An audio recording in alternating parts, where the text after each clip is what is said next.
Okey, kini kami ingin mengenali Prof dengan lebih mendalam lagi. Sehari dalam hidup Profesor Madya Khadijah Rahmat, bagaimana agaknya? Saya rasa tak ada yang istimewanya. Malah mungkin untuk kebanyakan orang agak membosankan. Tak apa, mungkin Prof dapat berkongsi. Yalah, kalau kita mula daripada pagi, saya bangun untuk solat subuh. Saya pastikan yang saya membaca Al-Quran atau membaca tafsir, ya. Itu adalah satu yang saya berazam untuk lakukan untuk mengimbangi hidup saya antara duniawi dan ukhrawi lah. Okay. Jadi itu saya lakukan. Kemudian selepas sarapan pergi bekerja. Kerja rutin biasalah di NIE, saya mengajar. Saya membuat kerja-kerja pentadbiran sebab sekarang lebih banyak tugas pentadbiran, ya. Dan kadang-kadang saya bawa pelajar ke lawatan belajar. Misalnya minggu lepas saya bawa pelajar ke Museum Nasional, sebab mereka mengkaji Munshi Abdullah. Jadi mereka harus mengetahui warisan Abdullah di sana. Kemudian saya juga bawa mereka ke Fort Canning untuk melihat kesan-kesan sejarah yang berkaitan dengan Abdullah, termasuk makam, rumah Raffles di sana. Itu saya lakukan. Kadang-kadang kuliah saya sampai malam. Kalau untuk kelas master, kelasnya bermula dari 6 hingga 9 malam. Jadi kadang-kadang saya mengajar sampai malam. Okay. Dan yang lain itu ialah menghadiri kadang-kadang mesyuarat di dalam dan di luar, sebab saya terlibat dalam beberapa projek luar. Saya rasa itu saja, tak ada yang menarik. Kalau hujung minggu pula bagaimana, Prof? Hujung minggu ni kalau saya dapat rehat di rumah dah satu nikmat besar.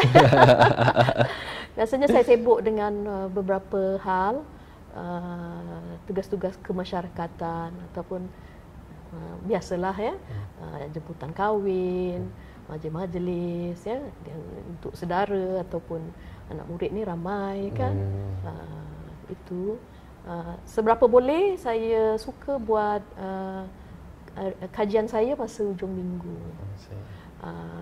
Tapi saya seberapa boleh juga cuba memastikan saya mempunyai gaya hidup yang sihat. Saya suka ambil morning walk atau afternoon walk lah, jalan-jalan untuk beriadah, ya. Biasanya saya suka ambil gambar tentang alam dan sebagainya. Okay. Sikit hari dulu saya suka berbasikal, sikit hari dahulu saya suka juga berenang, tapi itu nampak sudah ditinggalkan. Jadi sekarang lebih kepada senaman jalanan. Jadi selalunya Prof lakukan senaman ini bersama keluarga atau seorang diri? Kadang-kadang dengan keluarga, kadang-kadang saya seorang. Ya, sebab biasanya saya tak pergi jauh lah. Saya tinggal di Marsiling, jadi di situ ada Bukit Marsiling. Saya suka naik di sana, ya, naik ke bukit sana, mengambil gambar, buat exercise sikit, ya. Dan untuk berpeluh dan merehatkan. Kadang-kadang mengilhamkan juga, ya. Sebab itu ada beberapa puisi yang saya tulis tentang cendawan, tentang kupu-kupu, semua berdasarkan kegiatan semasa riadah tersebut. Kalau kita cakap pasal keluarga, kekata keluarga itu sendiri, apakah maknanya buat Profesor Khadijah Rahmat? Okay. Pada saya makna keluarga tu luas lah, ya.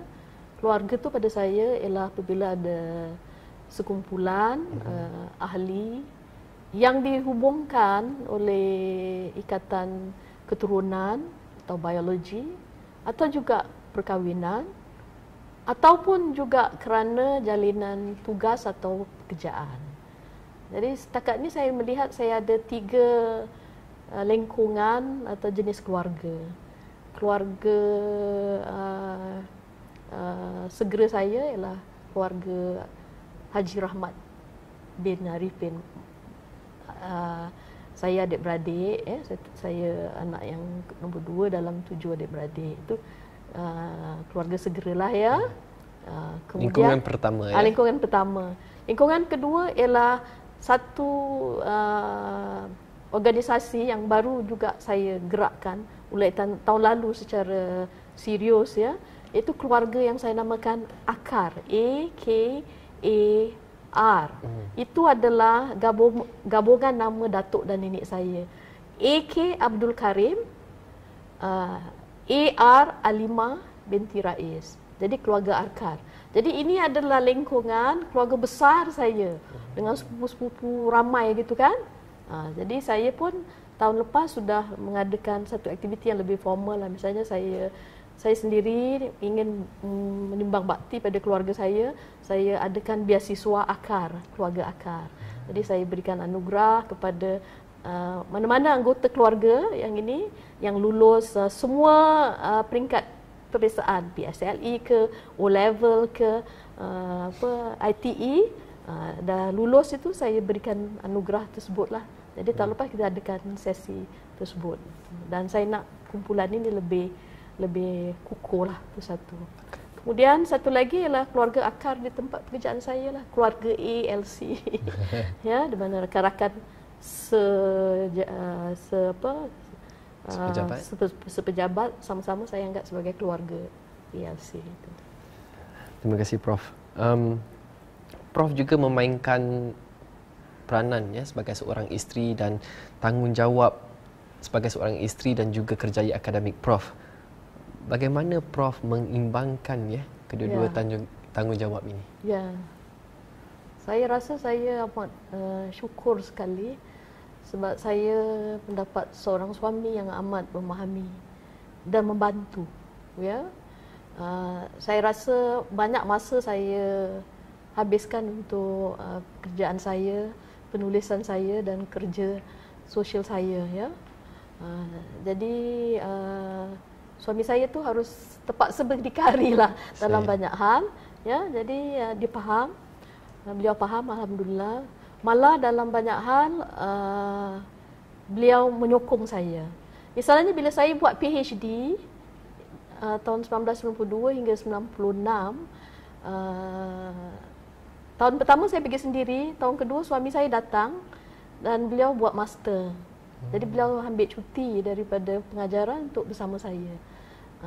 Jadi itu pengorbanan beliau. Lepas tu beliau balik lagi, ya, balik. Jadi saya seorang lagi di sana. Dan saya rasa itu sudah satu pengorbanan sebab saya sudah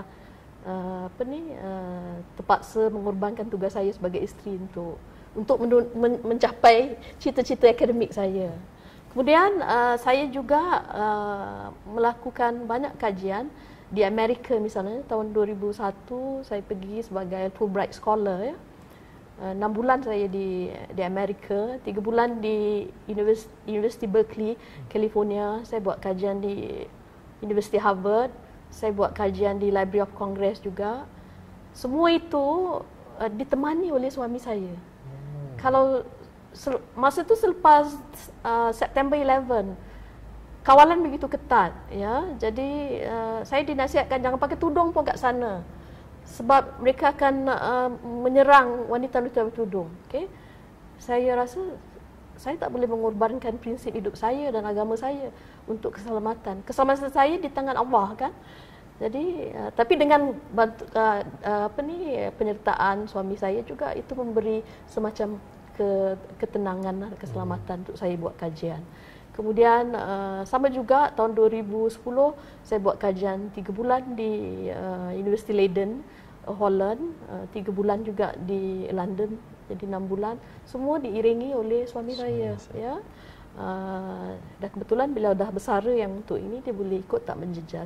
Tapi yang penting ialah sokongan yang diberikan luar biasa. Saya rasa tanpa sokongan suami saya, mungkin perjalanan akademik saya itu tidaklah sebegitu cepat dan lancar. Ya, jadi syukur alhamdulillah ya. Selain kerja-kerja anda sendiri di NIE dan NTU, kerja seharian, anda juga melakukan banyak kerja-kerja sosial ya, Prof. Prof begitu aktif mendokumentasikan atau merakamkan khazanah Melayu Singapura, dan Prof telah banyak menghasilkan kajian-kajian yang agak lengkap ya dari segi sejarah kampung Istana Kampung Gelam misalnya, dan serta kampung-kampung yang pernah ada di Singapura melalui naskah Kilat Senja. Naskah Kilat Senja ni berapa lama agaknya Prof dari segi masa ya mengambil untuk melakukan kerja-kerja sebegini, terutamanya naskah Kilat Senja itu sendiri? Ya memang pelibatan saya untuk menghasilkan Kilat Senja itu amat lama lah ya. Saya rasa lebih 25 tahun ya. Bukan sepanjang 25 tahun itu, sebab dia terhenti-henti ya. Saya mulakan kajian itu sebagai projek semasa saya di NIE tahun 1980 ya. Jadi projek geografi sebagai geografi teacher kan. Jadi saya kena buat projek, dan saya pilih kenapa tak nak buat projek field work to Malay kampung, Malay village. Jadi saya gunakan projek tersebut. Okey. Tapi kemudian saya teruskan bila kampung tu nak roboh. Ya, kami semua sudah terima notis untuk pindah. Saya rasa sedih. Saya rasa sebelum ini semua hapus, saya mesti rakamkan. Ya. Jadi saya dapat kawan-kawan yang ada satu kawan sekolah saya, Cik Rahman Safa, dia cameraman. Jadi minta dia supaya ikut saya merakamkan hari raya yang terakhir, sembahyang tarawih, interview orang-orang kampung, semua diikut. Dan beliau buat secara sukarela, tak ada bayaran. Diikut saya dengan suka hatinya itu. Jadi kemudian terberhenti kerana saya lanjutkan pengajian master, saya lanjutkan pengajian PhD, dan cuma satu kali tu bila selepas saya balik umrah tahun 1978 agaknya, saya pergi umrah, saya balik dan saya terdorong hati saya, Khadijah, engkau dah buat ni lama, engkau mesti habiskan. Okey. Jadi saya rasa okey, aku nak habiskan projek tu. Jadi terus saya selesaikan penulisan. Kajian dah siap, penulisan tu pun mengambil masa. Okey. Bila dah siap pun cabaran dari segi untuk mendapatkan dana untuk menerbitkan. Itu juga satu cabaran ya. Saya rasa kalau disuruh untuk melalui proses tersebut, saya rasa macam saya tak sanggup lagi. Ya, tapi alhamdulillah banyak sokongan, banyak dorongan sehingga saya dapat menyelesaikan kajian tersebut. Apakah perasaan Prof ya apabila buku itu akhirnya diterbitkan setelah sekian lama? Ya, terutama prosesnya ya, Prof. Ya. Syukur sekali ya. Dan itu sudah saya rakamkan dalam ucapan dan dalam tulisan lain. Yang saya gembira juga ialah impaknya berterusan. Maksudnya bila saya dah lupa, nanti ada orang datang dan beritahu, oh dia dah baca, dia hantar keluarganya di Australia, di Kanada, di UK. Jadi saya rasa, oh Masya Allah, bila saya tulis tu, saya rasa untuk saya, untuk merakamkan, sebab saya tak nak kenangan indah itu, kenangan yang bermakna tu hapus. Tapi rupanya itu adalah social memory, collective memory yang memberi impak pada generasi hari ini dan akan datang. Ya. Itulah kebahagiaannya. Tapi yang sejarah kampung Gelam itu belum selesai. Belum selesai. Itu dalam proses. Adakah itu Prof bekerja dengan Dr. Imran sendiri? Tidak, itu saya sendiri. Sebab itu kajian berkaitan dengan kajian saya tentang Munshi Abdullah. Munshi Abdullah adalah tokoh yang saya kaji untuk PhD. Ya. Dan untuk kajian saya di Amerika, di Eropah, di London, saya mengkaji kesan-kesan peninggalan Abdullah di sana dan melihat kaitannya dengan sejarah Singapura. Jadi ini saya sedang menulis buku tentang Abdullah's legacy ni ya, di merata dunia, dan beberapa bahagian tentang sejarah Singapura. Dan harapan saya mungkin buku itu siap dalam setahun 2 tahun lagi, dan ini dalam bahasa Inggeris. Ya, dan saya haraplah, ini harapan saya, tahun 1819 Singapura diambil alih kan oleh Inggeris. Jadi harapan saya 2019 nanti akan ada satu dokumentasi yang lebih lengkap mengenai sejarah Singapura dari perspektif native, dari perspektif orang Melayu itu sendiri. Ya, selama ini kita lihat sejarah itu dari sudut Inggeris, sudut orang bukan Melayu. Jadi ada pameran misalnya tentang Raffles, pameran tentang Fakuha. Tapi bagaimana sejarah Melayu dari sudut orang Melayu sendiri? Tidak ada, belum ada. Dan saya rasa ini adalah harapan saya, dan saya rasa ini amanah yang diberikan pada saya rasa untuk menyelesaikan supaya ada satu perspektif baru tentang sejarah Singapura. Sebab suara Melayu hilang, tenggelam. Ya, orang banyak menghentam keturunan diraja kerana kehilangan negara. Tapi adakah kita tahu sebenarnya keadaannya? Dan kajian saya di London menemui beberapa dapatan yang menarik ya, tentang sumbangan golongan diraja ini terhadap pendidikan. Dan saya rasa ini akan memberi sedikit keseimbangan dari segi perspektif kita terhadap sejarah Singapura. Ya. Kami akan nantikannya tahun 2019. Ya, saya harap lebih awal. Berbalik kepada karya ataupun legasi Munshi Abdullah itu sendiri. Dalam satu temu bual, kalau saya ingin boleh bacakan di sini, pada satu temu bual Prof dengan Berita Harian pada November 2012, anda menyatakan yang jika masyarakat Melayu ambil endah membaca karya Munshi Abdullah dan sedar dari dulu mungkin kita sudah maju. Ya. Prof berpandangan yang penulisan Munshi Abdullah masih lagi relevan dalam dunia dan masa kini. Okay. Kalau kita lihat Munshi Abdullah menulis 2 buku ya yang mengkritik tentang masyarakat Melayu. Kisah Pelayaran Abdullah yang beliau tulis tahun 1838 dan Hikayat Abdullah yang beliau tulis tahun 1843. Jadi dalam kedua-dua buku itu kita lihat beliau mengkritik tentang kelemahan masyarakat Melayu yang tidak memberatkan pelajaran. Dan lagi satu beliau mengkritik masyarakat Melayu dari segi kelemahan kepemimpinan Melayu. Ya, khususnya golongan diraja yang dianggap lemah sehingga menjadi manipulasi kuasa luar Inggeris datang. Okay.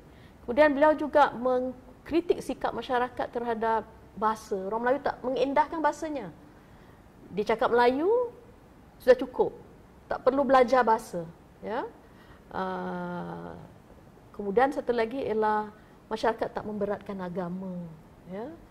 Dan beliau memberi contoh-contoh bagaimana masyarakat berjudi, melacur, pendidikan agama tak diberatkan. Belajar agama hanya membaca Quran tapi tidak memahami isi kandungannya.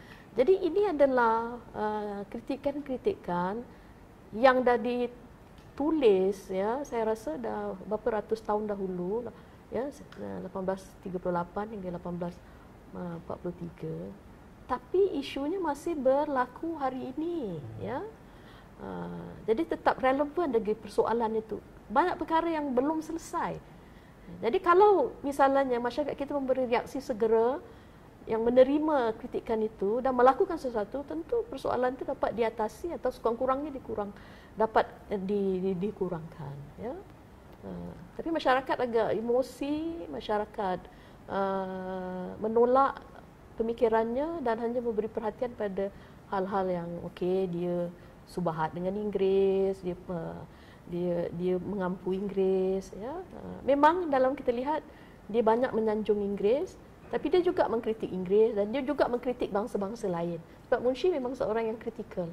Ya, jadi banyak bangsa beliau kritik. Orang Melayu memang dikritik, orang Cina juga menjadi bahan kritikan beliau, orang Arab, orang Belanda juga beliau kritik.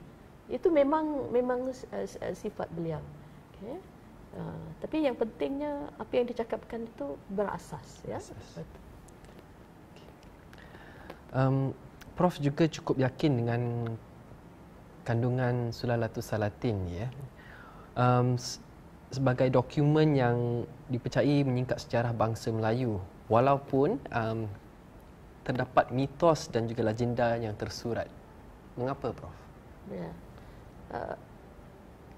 Sejarah Melayu atau Sulalatus Salatin ini adalah teks klasik yang penting yang merakamkan sejarah asal-usul raja-raja Melayu ya, dan juga banyak falsafah-falsafah Melayu yang sehingga hari ini kita ikut terbentuk dan dijelaskan melalui teks tersebut ya. Misalnya orang Melayu terkenal dengan kesetiaannya. Jadi bagaimana ini bermula? Itu bermula daripada perjanjian di Bukit Seguntang antara Raja Sri Tribuana dengan Demang Libar Daun atau yang mewakili rakyat. Jadi perjanjian Bukit Seguntang ini yang memulakan perjanjian tersebut, perjanjian kesetiaan, bahawa orang Melayu, rakyat Melayu tak boleh durhaka dengan raja. Tetapi raja juga tak boleh zalim dan memalukan rakyat. Jadi perjanjian yang awal tu balance, seimbang. Tetapi kita lihat kemudian dia sudah jadi timpang, hanya menekankan rakyat jangan durhaka pada raja. Jadi kalau kita betul kaji, kita akan lihat falsafah Melayu yang lebih seimbang. Itu satu saya lihat. Kemudian nilai-nilai sejarahnya sudah diakui oleh banyak ahli sarjana. Dan ahli sarjana bukan ahli sarjana Melayu sahaja. Kita lihat misalnya ahli sarjana Inggeris, saya ingat Linehan. Kemudian ahli sejarah Cina, Profesor Wang Guangwu. Kemudian siapa ni? Residen British yang kedua di Singapura, John Crawford, Raffles, Abdullah Munshi, semua sudah mengakui nilai sejarahnya sehingga mereka menterjemahkan dalam bahasa Inggeris.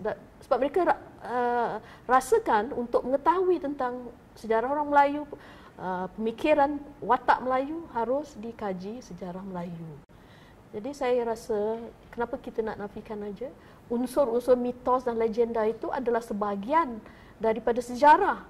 Sebab itu menunjukkan bahawa pemikiran itu wujud dalam masyarakat. Tapi kita harus mengadun mana yang mitos, mana yang legenda, mana yang fiction, mana yang tidak. Okay? Jadi nilai sejarahnya cukup besar. Jadi jangan terpengaruh dengan usaha-usaha untuk meremehkan nilai karya kita. Jadi kita nak gantung pada siapa? Ada orang mengatakan pergi rujuk sumber Cina, rujuk sumber Portugis dan sebagainya. Okay. Sekurang-kurangnya ini menurut pahaman sejarah, menurut pandangan orang Melayu. Ya, engkau tak nak terima satu hal. Sekarang sudah diakui oleh beberapa tokoh sejarah dunia, kenapa kita masih nak ragu-ragu?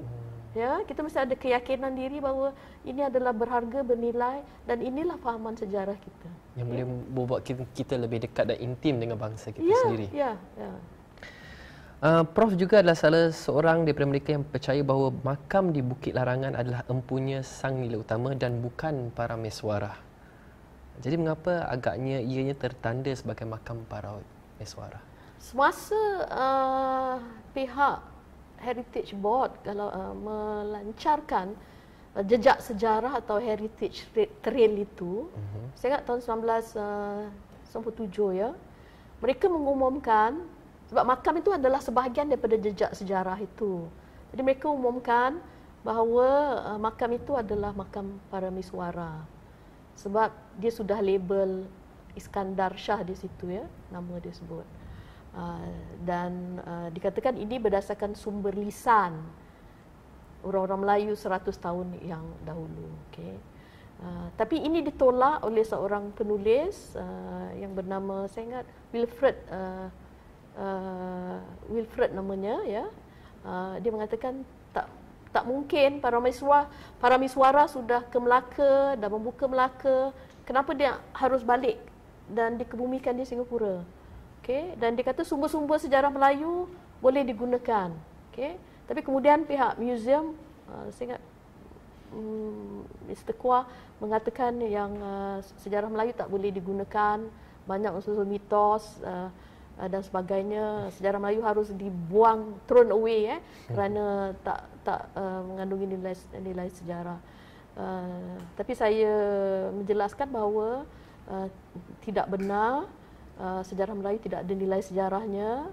Dan saya juga katakan bukti-bukti historiografi menjelaskan bahawa itu adalah makam raja pertama Melayu, iaitu Sang Nila Utama ataupun lebih dikenali sebagai Sri Tribuana. Okay?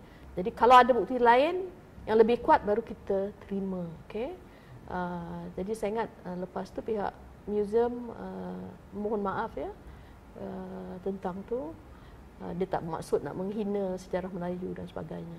Jadi perbahasan ini berlaku dalam Straits Times dalam bulan Januari hingga Februari 1997. Okay? Dan petikan perbahasan itu saya masukkan dalam buku Antara Dua Kota bagian lampiran tu. Sebab saya ingat generasi akan datang harus tahu polemik tersebut. Okay? Minggu lalu ketika saya pergi ke museum dan ke Fort Canning membawa sekumpulan pelajar diploma, saya lihat notis itu di makam itu hanya mengatakan Paramiswara retreat. Dan dia mengatakan selepas Singapura diserang oleh Majapahit, Paramiswara melarikan diri ke Semenanjung Tanah Melayu dan kemudian membuka Singapura. Okay, jadi dia cuma memberi penerangan umum saja, tidak mengaitkan makam tersebut dengan Paramiswara. Jadi tidak ada rujukan yang lebih ke sana. Jadi saya rasa mungkin agaknya pihak berautoriti, pihak heritage mungkin sudah menukar polisinya. Saya tak pasti tentang itu. Tapi tidak ada rujukan yang langsung mengatakan makam tersebut adalah makam Paramiswara. Tidak ada lagi. Tidak lagi lah. Ya. Mungkin mereka akur lah dengan apa yang Prof mungkin katakan. Mungkin saya tak tahu ya. Prof telah pun jelajah dunia dengan bekalan minda Prof yang amat, saya rasa kertas kerja Prof yang amat kaya. Bagaimana penjelajahan anda membantu anda sebagai ahli akademik? Sudah Prof katakan tadi, Prof telah pun ke beberapa negara seperti US, Belanda dan misalnya. Ya. Satu, saya rasa penting untuk kita keluar negeri. Terutama kalau kita belum pernah berpeluang itu ya. Dan saya rasa generasi saya, sebab kami daripada aliran Melayu dan kita belajar dalam satu bangunan yang sama tetapi berasing daripada sekolah aliran Inggeris. Jadi ada semacam kompleks yang dirasakan oleh lepasan daripada sekolah Melayu ni bahawa kita tak sebaik daripada orang-orang yang berpendidikan Inggeris. Okay? Dan perasaan inferiority itu berterusan walaupun saya dah masuk NUS, saya dah lulus dengan baik, saya dah ada master, okay? Tetapi perasaan kompleks itu saya pecahkan apabila saya belajar membuat PhD di London. Okay?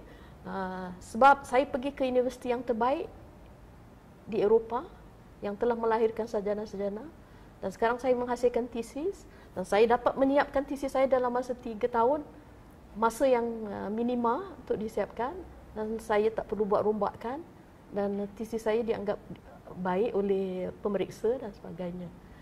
Jadi apabila saya lulus itu, kompleksiti itu dah tidak ada lagi. Saya dah rasa bahawa apa yang saya nak buat, saya boleh lakukan dan saya boleh capai dengan baik. Ya, saya menghasilkan sebuah cerpen untuk menjelaskan transformasi diri saya itu, iaitu Kepompong. Cerpen Kepompong saya ceritakan bahawa selama pengajian itu saya sudah lebih yakin diri dan saya sudah berubah daripada kompong menjadi butterfly atau rama-rama yang terbang tinggi, yakin bahawa saya anak Melayu yang boleh berjaya di mana-mana saja. Ya, itu satu. Kemudian selepas itu saya membuat kajian akademik, itu membolehkan saya menjadi seorang sarjana yang lebih kukuh lah, ya. Sebab walaupun saya dalam bidang pengajian Melayu, saya sudah merentas disiplin. Ya, saya masuk sejarah, saya masuk kajian berbagai disiplin, ya. Dan sumber-sumber itu tak ada di negara kita. Saya harus ke Universiti Harvard untuk mengkaji lebih kurang 20 lebih manuskrip yang ada kaitan dengan Munshi Abdullah. Saya pergi ke Universiti London, di situ saya kaji arsip yang menempatkan dokumen-dokumen London Missionary Society yang datang ke sini bersama yang diundang oleh Raffles untuk membina stationnya. Sebelumnya itu di Melaka, ya. London Missionary Society buka stationnya di Melaka sebab rancangan mereka ialah untuk membuka stesen di China. Sebab pada mereka nak menyebarkan agama Kristian itu yang lebih menarik China sebab penduduknya lebih ramai. Tapi China pada masa itu belum ada dasar terbuka. Tutup pintu, ya. Jadi sementara China buka, kita buka stesen dulu, buka di Singapura dan kita cuba tarik orang-orang Melayu dan orang-orang Cina ke agama Kristian. Dan Abdullah belajar teknologi percetakan dengan pencetak London Missionary Society ni, Henry Matthews, ketika beliau berumur 19 tahun. Abdullah adalah anak Melayu Islam yang pertama belajar teknologi percetakan daripada membalik Kristian. Okey, itu dari segi sejarahnya. Okey, jadi banyak lagi bukti-bukti daripada London Missionary ada dalam arsipnya dan saya sempat mengkaji dokumen-dokumen tersebut. Dan tidak boleh dapatkan di sini tak ada. Di sini tak ada. Awak harus ke sana sebab dia dalam misalnya minit mesyuarat, berapa banyak gaji yang diberikan kepada Abdullah. Semua mereka catatkan. Gambar-gambar mubalir tu, lukisan-lukisan mereka semua ada di sana.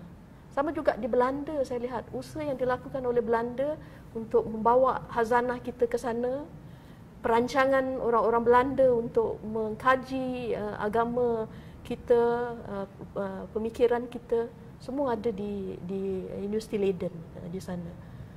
Jadi kita tak ada sini. Saya tak boleh jadi sarjana yang baik kalau saya tidak ke sana dan melihat. Dan bila kita di sana juga kita membandingkan apa yang mereka ada, apa yang kita tak ada. Dan kita ada kelebihan sebagai orang dalam yang memahami jiwa raga masyarakat kita. Mereka melihat dari luar dan mereka juga bias dengan perspektif bahawa mereka adalah bangsa yang lebih baik, ilmu mereka lebih baik. Jadi itu menghambat analisa mereka untuk menjadi lebih objektif. Jadi saya rasa kita harus ke sana untuk melihat sumber yang asal, buat pembandingan dan akhirnya kita dapat raih maklumat yang lebih baik dan kita menjadi pengkaji yang lebih seimbang. Ya.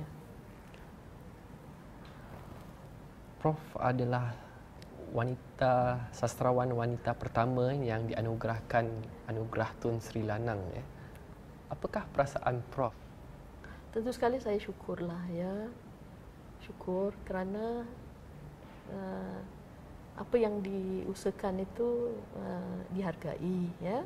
Dan itu adalah penghargaan pada tahap tinggi, ya, itu satu. Dan saya harap ini akan memberi motivasi dan dorongan pada masyarakat, khususnya golongan penulis wanita, ya, yang kita lihat memang ramai suka aktif, terutama pada tahap peringkat remaja, ramai yang itu. Tetapi ramai pula bila sudah berumah tangga, ya, mereka tak menulis lagi. Okey, inilah generasi saya tu satu. Jadi saya harap ini akan mendorong lebih ramai wanita untuk memberi sumbangan secara lebih tetap, ya, dan lebih bermakna dan dapat penghargaan yang lebih, ya. Selain daripada projek yang berkaitan dengan Munshi Abdullah, apakah projek-projek lain yang sekarang Prof sedang lakukan? Ya. Banyak sebenarnya, ya. Misalnya Munshi Abdullah tu bertahun-tahun dan saya harap saya dapat selesaikan. Ya, itu satu. Cuma biasanya bila saya balik daripada kajian luar negeri, saya tak dapat teruskan, saya kena buat kerja-kerja yang lebih segera. Jadi saya ketepikan, ya. Itu masalah. Itu saya harap itu dapat diselesaikan. Saya baru selesai menulis buku Burung Kenik-Kenik Terbang ke Mekah. Ya, sebelum itu saya ada menghasilkan 2 buku kanak-kanak, Burung Kenik-Kenik dalam 2 bahasa. Ya, ada CD-nya, Zubir Abdullah menyanyikan, lukisan batik oleh Allahyarham Cikgu S. Mordir. Itu nanti saya bawa, saya tunjukkan, ya. Kemudian buku Bunga Kasih Ibu, pantun yang saya berikan untuk menghargai jasa ibu saya. Okay. Jadi itu 2 buku kanak-kanak. Jadi yang buku ketiga, Burung Kinik-Kinik Terbang ke Mekah, itu pengalaman saya Disember mengerjakan haji bersama umrah bersama keluarga. Jadi saya harap saya nak memberi satu konsep buku panduan umrah secara kreatif dari sudut kanak-kanak. So masa saya pergi dengan anak saudara saya tu, jadi banyak pembacaan tu saya terangkan kepadanya dan saya lihat reaksinya kepada kanak-kanak bagaimana ya. Jadi saya rasa buku tu menjadi rujukan pada keluarga, kanak-kanak dan anggota dewasa, dan itu juga nanti dimasukkan unsur-unsur puisi, ada cerita misteri, ada unsur-unsur imajinasi, walaupun pengalaman di mengerjakan umrah di Tanah Suci. Bila agaknya buku tu akan diterbitkan? Buku tu dah selesai, sekarang dalam tahap designing kebentuk oleh Cik Samad Fandi dari Berita Harian. Saya itu kerja kreatif ambil masa, jadi saya berikan masa pada beliau lah. Dan ada lagi beberapa projek 50 tahun Persuratan Melayu yang baru diumumkan oleh Timbalan Perdana Menteri. Itu projek besar untuk merakamkan perkembangan Persuratan Melayu sepanjang 50 tahun lalu di Singapura. Itu dirancangkan siap tahun depan lah, sempena sambutan 2015 perayaan Singapura. Ya. Siapakah di antara jawatan kuasa kerja untuk ada berapa orang? ini? Saya mengurusi dan menjadi ketua editor. Editor lain ialah Cik Rahman Daud, bahagian umum, Cik siapa? Profesor Madya Dr. Muklis, Dr. Saida, Dr. Satu Jupri Supaat. Jadi beberapa orang sebagai pembantu editor. Sebab itu projek yang agak besar. Ya.